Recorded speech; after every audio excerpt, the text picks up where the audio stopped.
happy, yes. Sandali lang po. Sandali lang po.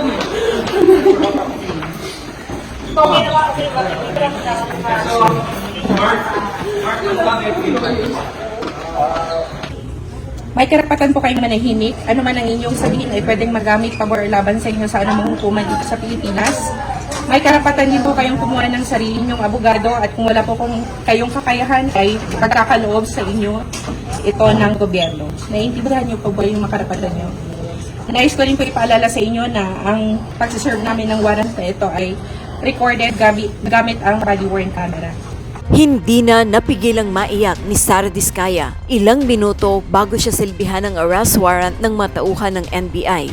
Inaresto na ng National Bureau of Investigation or NBI ang kontratistang si Sara Diskaya para sa kasong malversation of public funds at paglabag sa Anti-Graft and Corrupt Practices Act kaugnay sa 96.5 million Ghost Flood Control Project sa Davao Occidental. Naipasok na sa NBI Detention Facility sa Muntinlupa si Sara Diskaya matapos siyang i-turn over sa kustodiya ng NBI Security Management Division. Una ng voluntaryong nagtungo sa NBI si Sara Diskaya dahil sa inaasahan niyang paglabas ng warrant of arrest noong nakarang linggo. Subalit, umalis din ito ng Miyerkules at nitong Huwebes ay nakalabas na ang warrant of arrest nito. Sumailalim na sa medical assessment si Sara Diskaya bilang bahagi ng Standard Operating Procedure matapos ang pag-aresto sa kontratista. Ayon sa NBI, titiyakin ang pisikal na kondisyon at kalusugan ni Diskaya bago isailalim sa booking at detention procedures, alinsunod sa umiiral na patakaran ng pulisya. Kinuhanan ito ng fingerprints at dumaan sa medical examination matapos na isilbi ng NBI ang kanyang warrant of arrest. Kasunod ng medical assessment, inaasahang ipagpapatuloy ang mga legal na proseso, kabilang ang dokumentasyon at pagdadala sa tamang pasilidad habang hinihintay ang susunod na hakbang ng korte. Ipinakita rin ang itsura ng kulungan ng negosyanteng si Sara Diskaya sa loob ng NBI Detention Facility sa Muntinlupa. May kasama siyang detainee sa kanyang kulungan. Sa halip na aircon, electric fan ang ginagamit na pampabawas init. May kama at sariling banyo sa loob. Nakatutok din ang ilang CCTV sa kanyang selda. Mga kababayan, magandang araw po sa inyong lahat. Meron lang po akong update tungkol sa iba't ibang kaso tungkol sa flood control na mga problema sa mga iba't ibang kontrata. Ipapabot ko po sa inyo na ang 96.5 million na Ghost Flood Project sa Davao Occidental, naglabas na ng warrant of arrest ang korte laban sa 10 pangunahing sangkot dito sa anomalyang ito. Ang mga akusado ay nahaharap sa kasong graft at malversation. Ito pong mga kasong ito, hindi po bailable ito. Hindi pwedeng bayaran ang kanilang para sila makalabas sa kulungan. Kabilang na po rito si Sara Diskaya na sa kasalukuyan ay nasa kustodiya ng NBI. Bukod dito, may 8 opisyal pa ng DPWH ang nagpahayag na kagustuhan nilang sumuko. Ito po ay patuloy namin ang gagawin at simula lang po ito at patuloy namin imbestigahan at kakasuhan lahat po ng may kinalaman sa mga iskandalo na nakikita natin sa mga flood control project. At titiyakin po natin na hindi lamang sila ay makakasuhan, kundi maibalik ang pera ng ating mga binayad ng ating mga kababayan ay ibalik sa kaba ng ating bansa. At maraming salamat po at magandang araw po sa inyo. Ito ang breaking news ngayon, mga kaibigan, ngayong araw. Actually kanina biglang nag-live si PBBM. Siya na mismo ang nag-anunsyo kanina.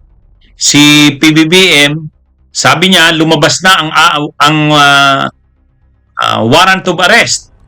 Kanina inanunsyo niya ngayong gabi na yata 'yun, gabi na o hapon pa 'yun. Inanunsyo ni PBBM na lumabas na ang arrest warrant galing sa korte para kay Sara Diskaya at sa siyang pang iba. Pagkatapos noon, kaagad-agad inimplement na ng NBI ang pag-serve ng arrest warrant.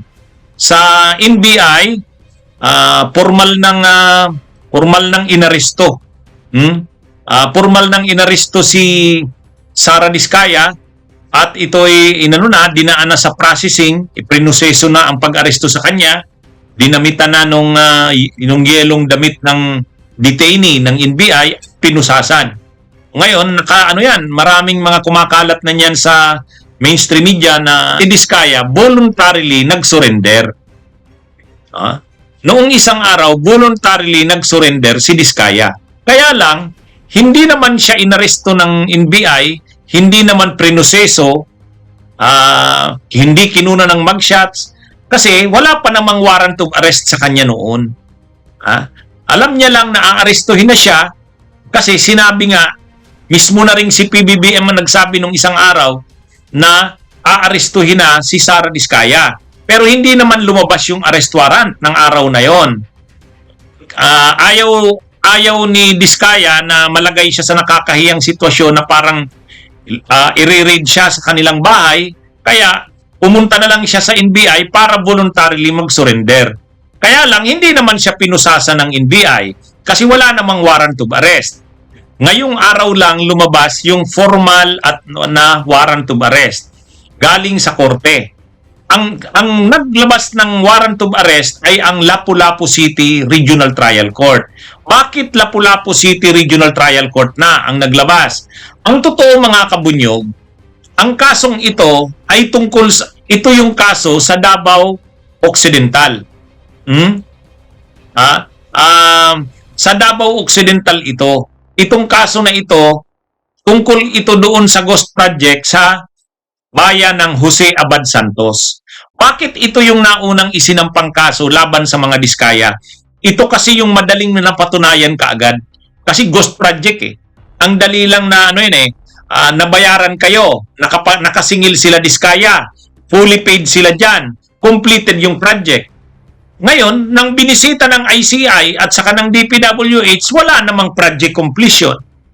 Nagsisimula pa lang magpatrabaho. Ang project na ito ay panahon pa ni Duterte. O yan ililinaw natin. 2022 nag-GAA ito. General Appropriations Act ng 96.5 million. Sa 2022 GAA ito. Ibig sabihin, ang 2022 General Appropriations Act napasayan panahon ni Duterte. Kasi ang 2022 GAA, tinalakay yan ng Kongreso at naaprubahan yan 2021.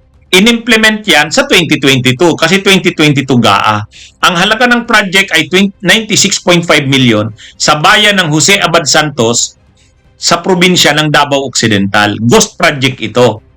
Ngayon, bakit hindi doon sa Davao ang Regional Trial Court? Ang Supreme Court na kasi ang nag-assign kung saan na korte itatrial. Kumbaga nag-designate na ang Supreme Court ng mga korte na kung saan didinggin ang kaso. At ang dinesignate ng Korte Suprema ay ang Regional Trial Court sa Lapu-Lapu City para malapit sa Cebu. Ngayon mga kabunyog, mga kababayan, ang mangyayari dito, dadalhin yan doon.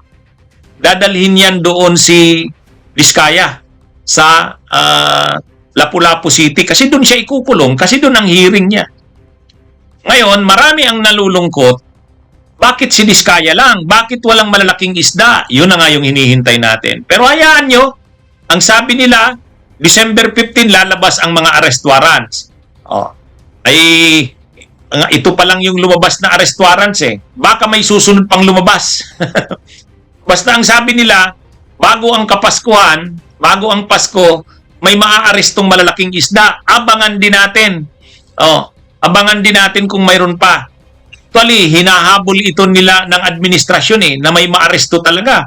Kasi hinahanapan talaga ng accomplishment ang administrasyon. Si PBBM na nga ang nag-announce nito kanina eh. Siya pa mismo si PBBM, ang presidente ang nag-announce. Anyway, ano kayang masasabi dito ni Marcoleta? Hindi umubra yung ginawa ni Marcoleta, Ang gusto kasing mangyari ni Marcoleta, maging maging state witness. Ang problema, paano naman magiging state witness yan? Hindi naman nagko-cooperate, hindi naman nagte-tell all, hindi naman sinasabi ang lahat nilang alam. At hindi naman nagbabalik ng ninakaw na yaman at sinasabi niya rin na damay lang siya. Ay, ang hirap nun. Diba? Naalala niyo yung sinabi niya nung isang araw? Nadamay lang daw siya. Hindi daw talaga siya, parang lumalabas, biktima siya. Parang lumalabas, biktima siya. Pero kung ituturo niya sana yan, halimbawa, yung proyekto na yan sa Davao Occidental, sino ba ang nasa likod niya? Sinong senador ang nasa likod niyan? Sinong kongresista ang nasa likod niyan? Ayaw naman sabihin ng Diskaya eh. Ayaw naman eh. Ayaw din nilang magbalik ng yaman. Naniwala sila kay Marcoleta. Sabi ni Marcoleta, hindi nyo kailangang magbalik ng yaman para kayo'y malagay sa Witness Protection Program. So wala. Yan. Anyway, mga kabunyog, mga kababayan, actually, matagal na itong hinihintay ng mamamayang Pilipino. Itong si Diskaya, matagal na itong dapat na aresto. Ngayon lang kasi lumabas yung arrest warrant. Pero inimplement ka agad ng NBI. Tulad niya, no? Nakita ko yung video niyan, umiiyak si Diskaya. Umiiyak. Kaya lang, ang hinahanap pa talaga ng taong bayan, yung mga senador, kongresista, mayroong masampulan. Dapat ngayon bago magpasko, may masampulan na kongresista o senador. Sa tingin ko, baka ihabol yan ng administrasyon. Baka ihabol. Katulad kasi nito, ito paglabas ng arrest warrant, si PBBM mismo ang nag-announce. Si PBBM mismo ang nag-announce niyan. Kaya baka may ihabol pa silang senador o congressman, si PBBM din mag-announce niyan. Hintayin natin. Hintayin natin, mga kabunyog, mga kababayan. Mag-subscribe at i-click ang notification bell para sa mga susunod na video updates. Maraming salamat po.